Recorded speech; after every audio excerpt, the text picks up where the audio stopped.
धड़ा ऐसा भी है समाज का जो ये मानता है कि अगर इतिहास की ही बात कर ले तो इतिहास में दोनों साथ साथ रहें तभी इतिहास समग्रता में समझ में आता है। कंस को भी आज हम पूछते नहीं हैं पर उसकी बात करते हैं। वैसे ही अगर हमें छत्रपति शिवाजी महाराज, संभाजी महाराज की बात करनी होगी तो औरंगजेब को हम अपने इतिहास से मिटा नहीं सकते। इतिहास से मिटा नहीं सकते पर इतिहास में सुधार किया जा सकता, शब्दों में सुधार किया जा सकता। कंस हमारे यहाँ पर पूजनीय नहीं है, वंदनीय नहीं है। कंस को एक विलन की दृष्टि से देखा जाता है तो औरंगजेब को हीरो की दृष्टि से नहीं देखा जाएगा। हम हीरो भले ही ना माने लेकिन ये कह देना कि उसकी कब्र को मिटा दे। कोई कब्र पे वहां पे जरूरत ही कही, जब हीरो नहीं है तो उसके स्टैचू क्यों? उससे आप सिखाओगे क्या? चादर चढ़ाना सिखाओगे?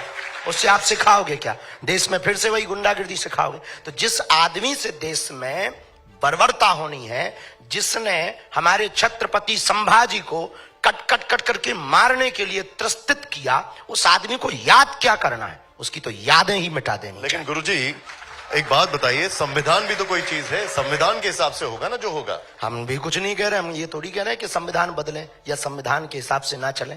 अपनी सबकी स्वतंत्रता है, बोलने की स्वतंत्रता है, तो हम भी बोल रहे हैं। लोग कह रहे हैं कब्र खोद दो, लेकिन कानून भी तो कोई चीज है ना। तो हम ये थोड़ी कह रहे हैं, कानून में सुधार भी तो हो सकते हैं। पर आप ये भी आपने कहा कि कब्र से क्या याद करेंगे? कब्र को देख करके ये याद करेंगे कि एक आक्रांता था, देखो क्या हश्र हुआ उसका इस देश में। लेकिन उसे पूजा नहीं जा सकता है। सुरभि, आपने तो ये साफ तौर पर कह दिया कि औरंगजेब ने क्रूरता की, इसलिए नामो निशान मिटा दिए जाना चाहिए। हमने नहीं कहा, इतिहासकारों ने कहा। लोग भी ये बात कह रहे हैं कि ऐसा होना चाहिए और इस बात का आप समर्थन करते हैं, ठीक है। लेकिन क्रूरता तो अंग्रेजों ने भी की, खुलेआम फांसी उनके भी दी, कहाँ स्टैचू सिर बने? कलम किया।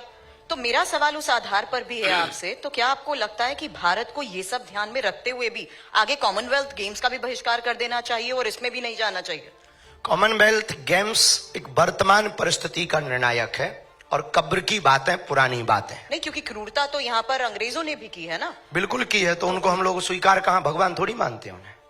कॉमनवेल्थ की बात हो रही है, कॉमनवेल्थ की बात हो रही है, गेम्स की बात हो रही है। नहीं नहीं, गेम्स, कॉमनवेल्थ की बात कर रही हूँ मैं, सॉरी। इसको हिंदी में समझा दो, हमारी अंग्रेजी बहुत ऊंचे लेवल की।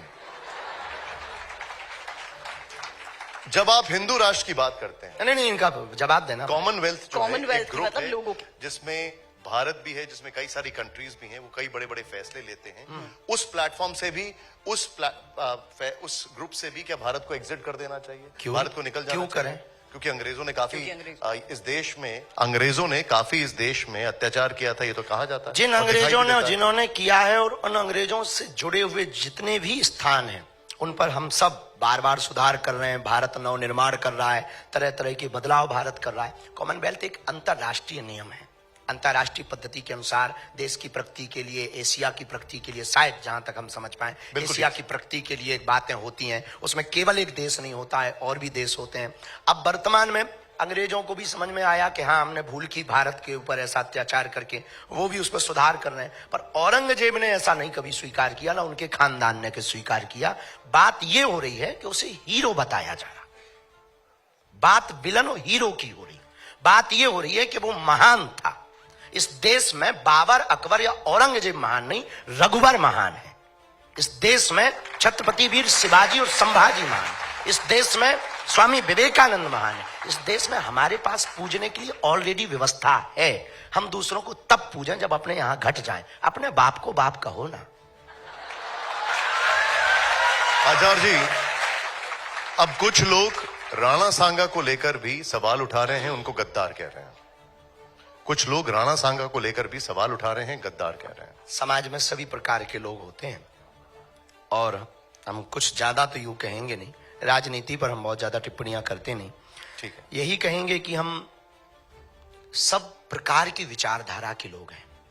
हम एक निवेदन आपकी इस इंटरव्यू से करना चाहते, क्योंकि ये टीवी 9 भारतवर्ष इस देश का बहुत प्रसिद्ध और बहुत ही सत्य के साथ रखने वाला एक प्लेटफॉर्म है। आप ना नास्तिक बनो, ना आप आस्तिक बनो। हमारी दृष्टि से आपको बनना है तो आप वास्तविक बनो।